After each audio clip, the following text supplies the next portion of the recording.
Hello everyone, happy Monday. Thank you for joining me this evening. My name is Alyssa Thomas from Penguin and Fish, where we make lovely and quirky hand embroidery kits. And I'm here every weeknight at 8:30 p.m. Central Time.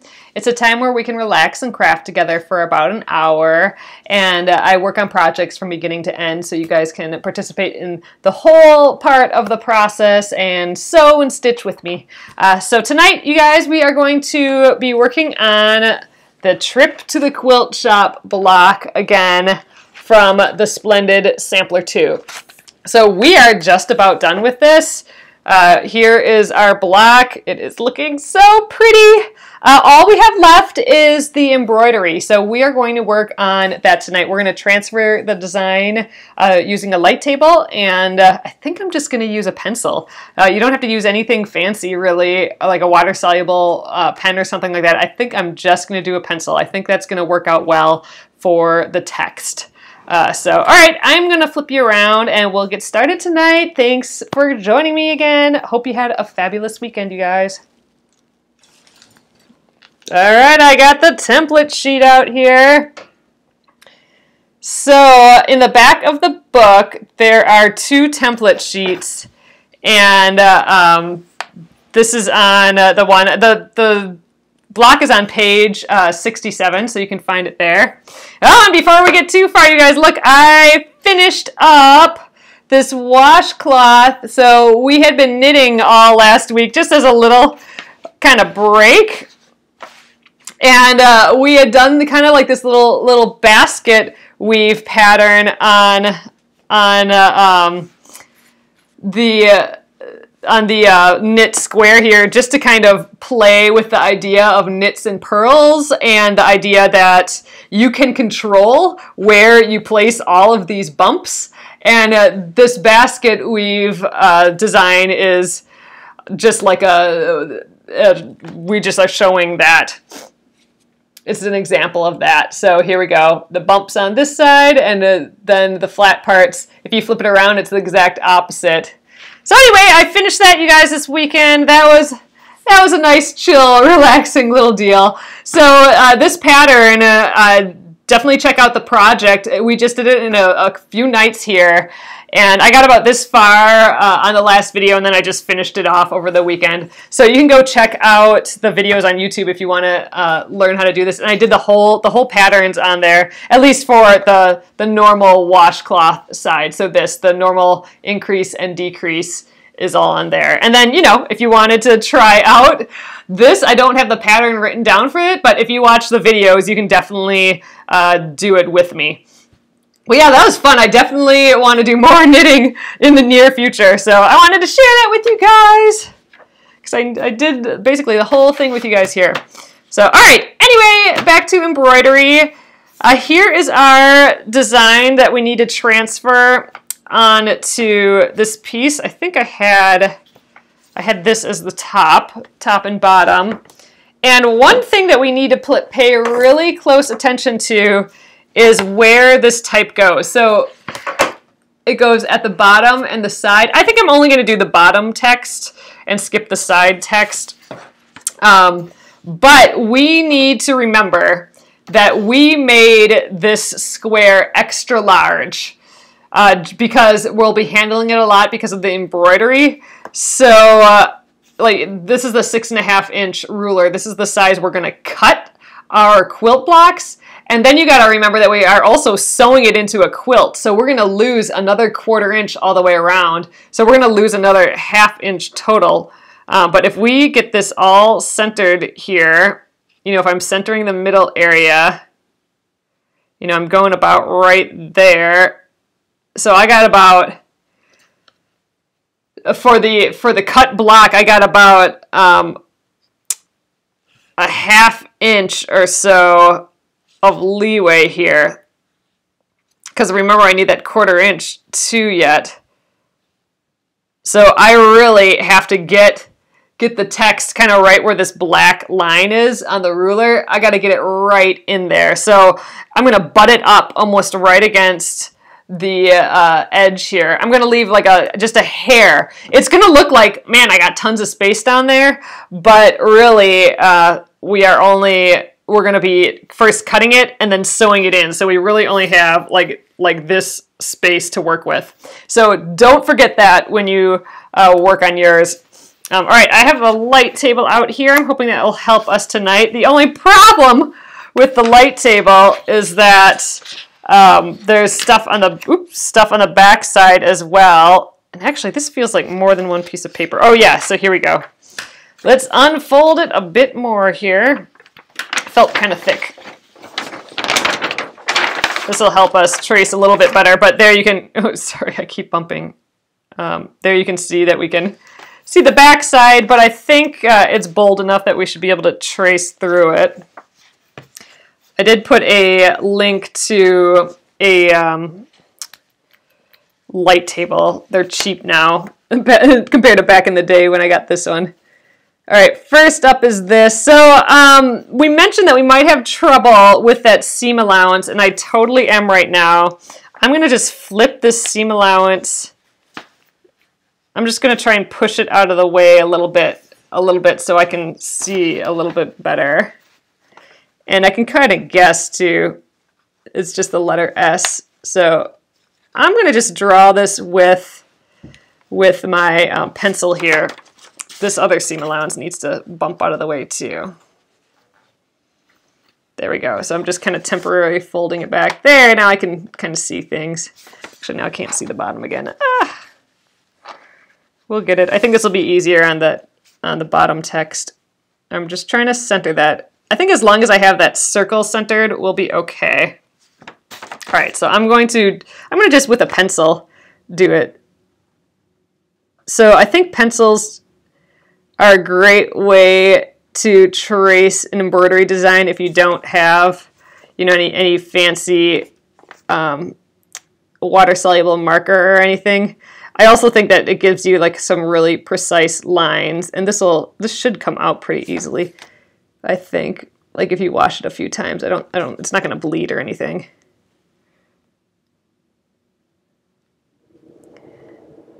Oh yeah, a lot of you guys got a ton of snow, didn't you?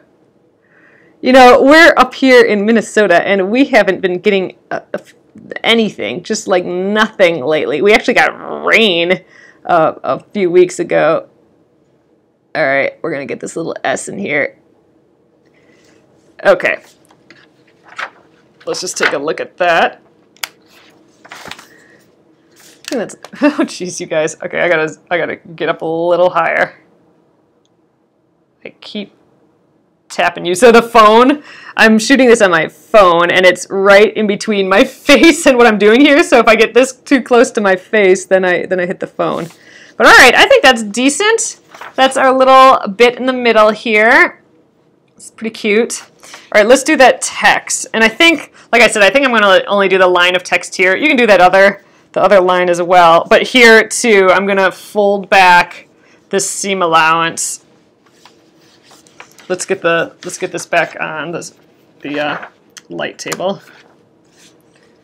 All right, again, I'm going to try and butt this up right against the text. I'm just trying to get that seam allowance. That seam allowance out of my way. All right, there we go. Actually, you know what? Really, I could probably press this in the opposite direction just for the sake of me transferring. I'm just going to finger press it out of the way.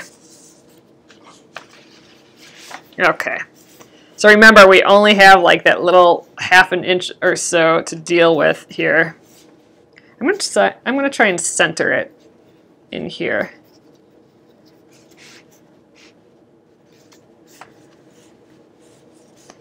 Now, if you want, you could tape this down.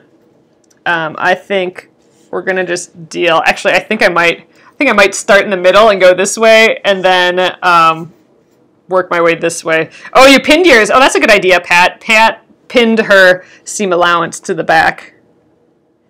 And really, I'm thinking pinning this, or not, well, even pinning this or taping it to this paper would have been kind of a good idea. But I'm going to try and muddle through here just slowly.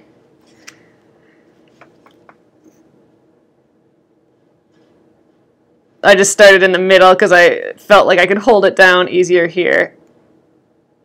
It's kind of fun little, a fun little font here. I think the designer probably drew it, but I don't know.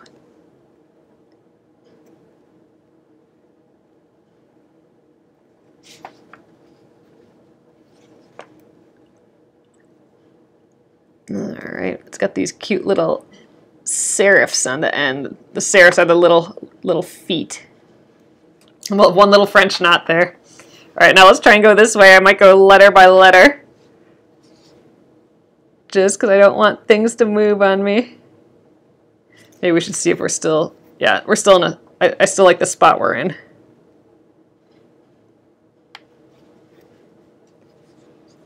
But I do like this pencil. I mean, your stitches are going to cover it up, so you don't have to worry too much about it.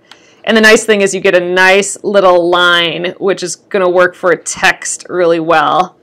I think compared to the water-soluble marker, I think that might bleed a little bit, and then you'll have like this big blobby text to have to figure out where to stitch.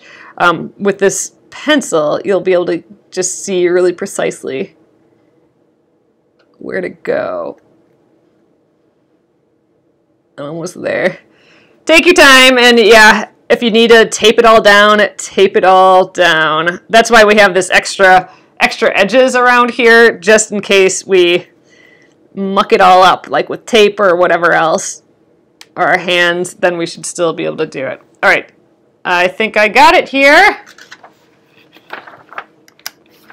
So I kind of want to get stitching, but you can feel free to put the Matthew 7:7 up there as well. But here we go. Seek and ye shall find. Pretty cute. And, you know, with that little compass in the middle, I think that's just going to be adorable. So, all right, done tracing. That is all we need to do to transfer. If you don't have a light table, just do it. Do this during the day. Tape the design to a window, a bright window, bright sunny window. We don't have any sunny windows here lately. We just have gloomy, gloomy outside windows. But anyway, if you can find some sun, then tape the paper to your window, and then you can tape this on top of it, and then that's, you know, with a trace with a pencil, and you'll get the same effect that I'm doing here with the light table. So, all right, I'm gonna just fold up this pattern. Here we are, nice and small again. Let's get rid of this guy. Scooch him out of the way, and we are ready to embroider here. So I have my little case here. This is that So Sweetness Kismet trinket box thing here. And this is where I store all of my scrap embroidery floss as of late. So I think I'm going to just pull from here again. It's just all a pile of crazy. But I kind of like using it. So I want to kind of blend in again here. So I'm wondering maybe... Let's just pull out some colors. We have this gray, which I know just is like, oh, gray. But it really, I think, does feel good with these colors. And we are on white, so anything that we use is going to super pop. We could try some pink, maybe. Let's pull out some pink. All right, pink's getting stuck everywhere. This is what I get with a pile of mess here, but it's fun to use up scraps. The pink's awfully sweet. I have a few little pink bits in here, just like tiny little pink dots. That's pretty. Kind of like the pink and gray together, even. I could do the pink. I was thinking I could do the pink for in here, and then I could do gray for the text. That might be pretty. What else do we got in here?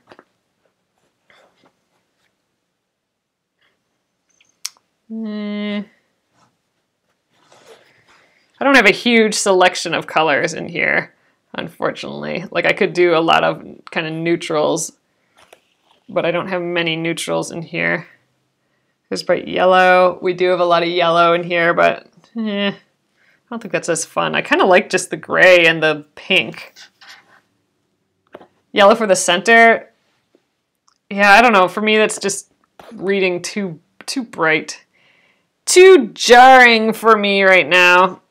You know what? I think we're going to go with this. I'm going to just start here. Let's just start with the pink because I think I like that a little bit better.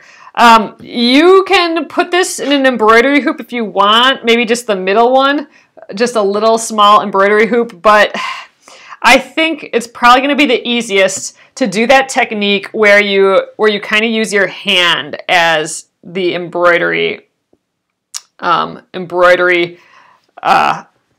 hoop yourself. So I'm going to just, because we're so close to the edge, this is going to be really hard to get into an embroidery hoop without a lot of finagling. So I'm going to just kind of hold my hand. So I got my 2 fingers here and I'm kind of doing the same on the back here.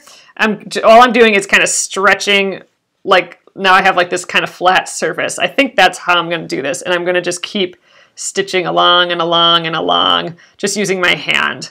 And it's okay if I, rub up against this side here, because remember we are cutting off quite a bit here. So I think we'll start in the center. We're going to use the pink. So in the instructions, it says to use 2 strands from 6-strand embroidery floss. I think I got a whole pile of stuff going on here. Hold on, let's see what we got.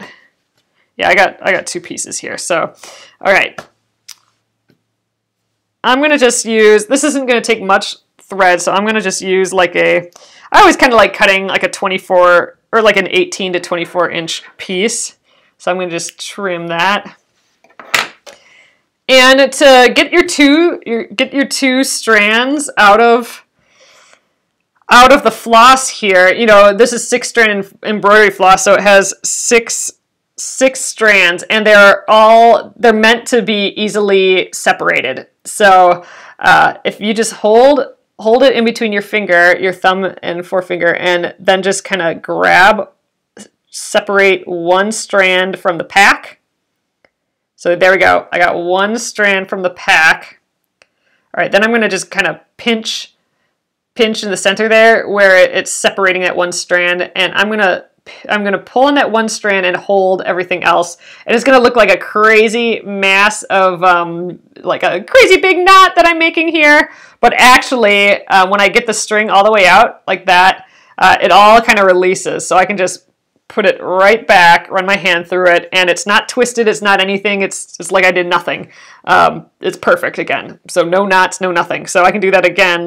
To get the 2nd strand. So I'm separating that 1 from the rest. Don't try and do more than 1 strand. If you try and pull 2 strands out at once, then you're going to get the knots and the crazy. So just separate the 1 strand, pull it all behind. There's that crazy thing until I pull the whole thing out, and it just relaxes again. So all right, I can put this to the side. I just need to put these 2 pieces together again.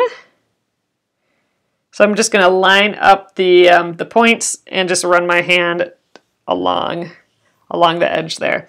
So all right, we have our 2 strands here. I need to grab an embroidery needle, and we got Zeb here. This is my fish museum and circus little character. We've named him Zeb because he looks a little bit like a zebra or a zebra. All right, he holds all my needles, and I'm going to use just a normal embroidery needle for this.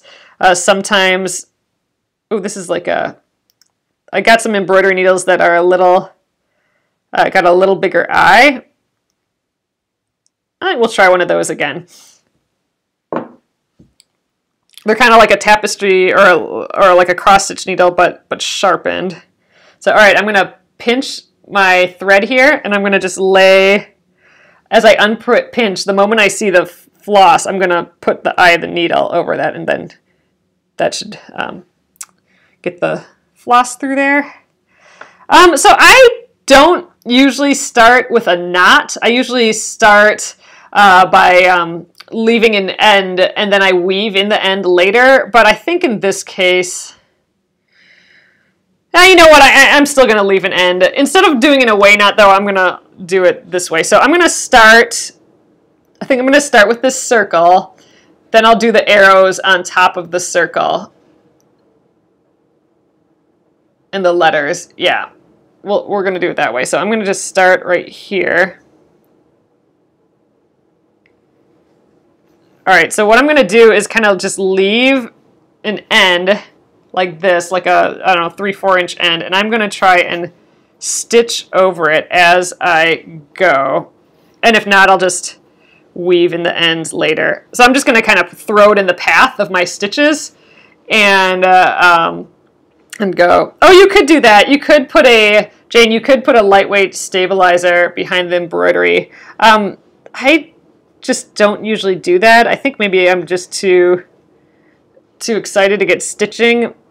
And sometimes I don't like the look of the stabilizer through it. But I know a lot of people do like the stabilizer, especially in white fabric like this, because then you can't see through the fabric. You can't see the stitches, the backs of the stitches through the fabric. So you can give that a try. We should do that sometime though, for sure. All right, I'm just going around here. You guys, soon I'll be able to paint my nails again here. I haven't painted my nails in a little while because I've been doing kind of work that scrapes off nail polish right away. But I need to start doing that again. That was always fun. So I'm just going around the edge here on small curves like this. Small curves, I like to do more stitches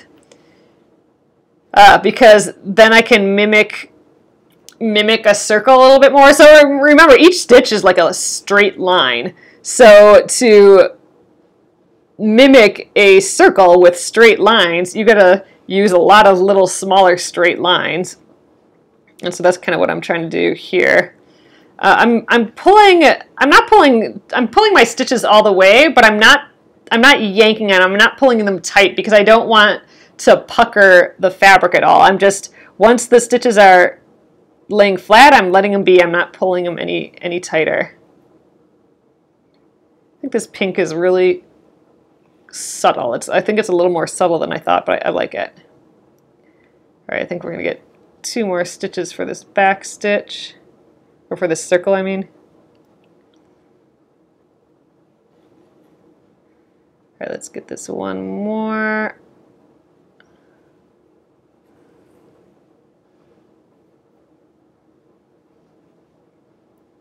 All right, now let's start doing this little north, south, east, west. I'm going to start, you know what, let's start with the easiest. Which are all these ones with the straight ones, and then we'll do this S last, which will probably be a little bit more difficult. Yep, a little fuzzle from the back came through. All right, one straight line. So I did the circle first because I like the idea of my arrows being on top of the circle. And okay, here I'm going to get my fingers out here to stretch this out a little bit. If I would have done the arrows first, then the circle would have been on top. So you do kind of want to think about what order you want to stitch things in, because that will determine like what stitches are on top of other stitches. Such a little itty bitty arrow. This is so small, you guys. It's cute though. I think the text, so this is kind of that circle, doing this circle in the middle is going to be good practice for the text on the bottom, because there is kind of a lot of little curves in that one. I might run out of floss here with all these little stitches. Yeah, I think we'll have enough.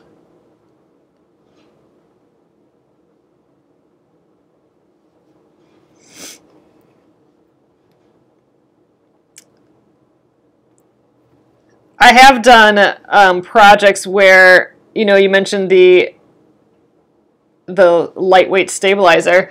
I have done projects where I've done the embroidery through a layer of batting too. I think maybe that's a little weird, but and it was for a bigger kind of embroidery project. But that made it so you couldn't see the backs of the stitches too, which was kind of fun. All right, I'm jumping up to this north. I'm going to actually rotate this because it's easier for me to kind of hold it between my fingers, you know, as close over there as I can get versus it way up here. So, ooh, I keep bumping you guys here. I'm going to get a little higher. I have a little arm thing on this that I need to move, I think. All right. Again, I'm getting the arrow on top of the circle.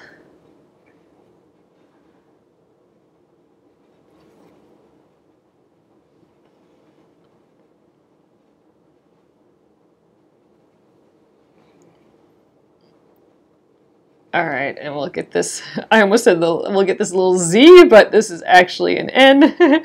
I've rotated it again, forgot.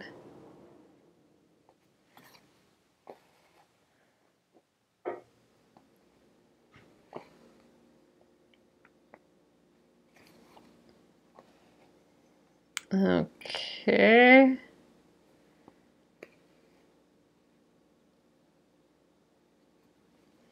Let's jump to this one now.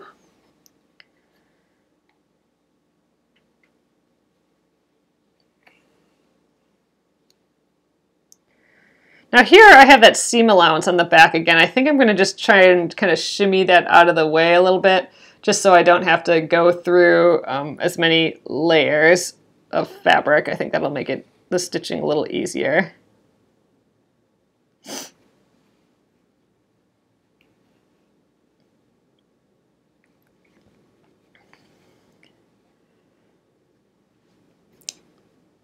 It was such a nice weekend to be able to finish knitting that dishcloth. That just relaxes me so much, just that little bit of knitting. And I got super excited about the different stitches, like controlling the bumps. So I got a knitting book out that I want to go over again to just dig in even more to knitting. I think it's an older book, but it's called, I don't know if any of you guys have read it, it's called Knit Fix. I think it's called Knit Fix. I have to look at it again.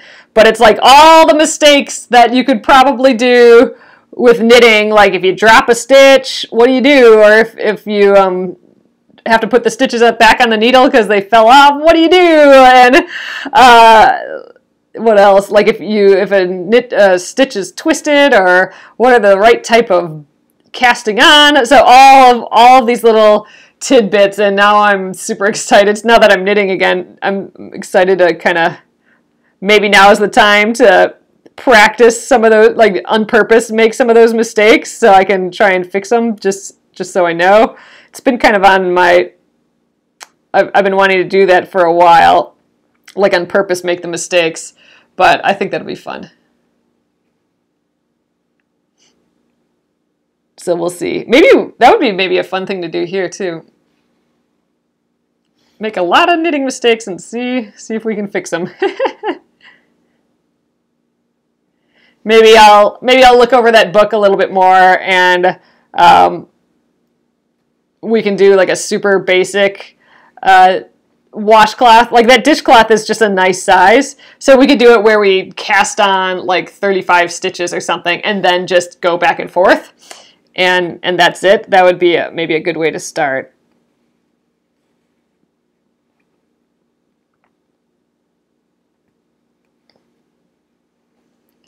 Oh, you're knitting a pair of socks, Josa, for your 2.5-year-old granddaughter. Oh, that's nice. Yeah, I would still like to try socks one of these days, but I don't know if I'm ready for that quite yet.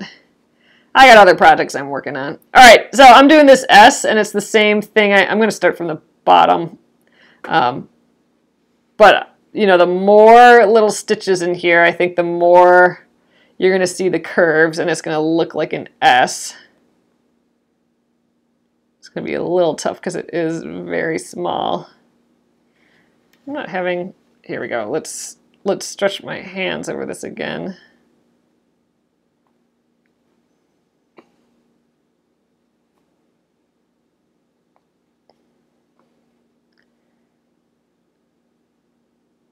Cross over to this side.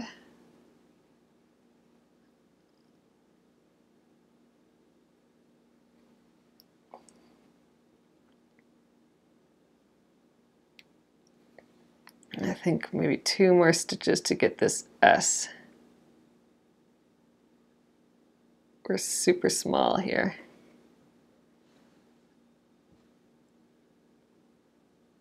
I think maybe 1 more stitch. That'll work. Okay. There we go. I'm going to weave in the backs of this, and then we can take a look at it. I think, you guys, I think maybe this is all we'll do tonight, and we'll start up tomorrow. We'll start working on the bottom text. We'll ease into it this week a little bit. So I just weave in the backs of the stitches like 3 times. The 3rd time, that's the charm. So you want to kind of catch as many stitches as you can back here. All right, and then I'm going to just trim right near the stitches. Okay, and now that part that we had when we began, I'm going to put that in my needle, the eye of the needle as well, and I'm going to weave in those stitches too. So this way I don't have any knots on the back, and so you won't ever feel those knots.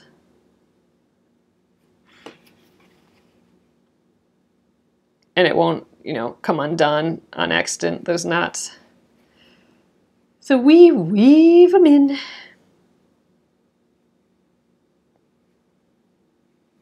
And 1 more for the 3 little green fuzzle there.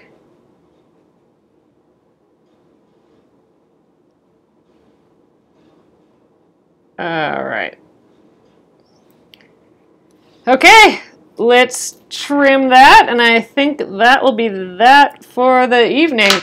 So here's the back. We have our seams lay flat still because I didn't stitch through them, and you know, there's no knots there. It's a pretty clean looking back. And the front, oh, you know what? I forgot to, before I traced my design here, I forgot to turn it right side up because I remember that with these yellow shapes, I had like, it has this tiny little white part. I had that pointing up as the top, but I guess now this is the top. Oh well. But here we go. There is the little stitching. So the pink covered up all the pencil. I think it's awfully cute. It's more subtle than I thought, but I was going for that too. It's kind of like a little surprise in here. And I think the gray is gonna have the same effect, which is what I want. I didn't want to like shout out the embroidery. I wanted it all kind of to blend in to each other. So here we go, guys. I think that is that. A little embroidery starter, and yeah, I think tomorrow we will embroider the rest of this using the gray here. So I'm gonna flip you guys around. We'll call it a little bit of an early evening tonight. There, hello everyone. So let me show you it. It is really small.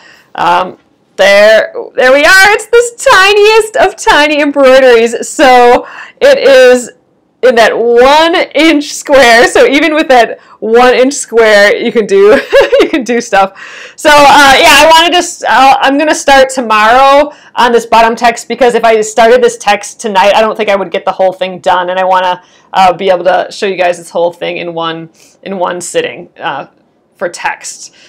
Maybe we'll even do some fun stuff with the text a little bit. I have a thought, so maybe we'll do something special. So anyway, you guys, thanks for joining me again tonight. I know it's a little shorty tonight, but you know, maybe it'll take a little bit longer tomorrow. We'll see. So all right, I will get this up on YouTube at Penguin and Fish Movies on YouTube, so you can watch it there if you missed the beginning or wanted to see the whole thing again. And I will see you guys on Tuesday tomorrow.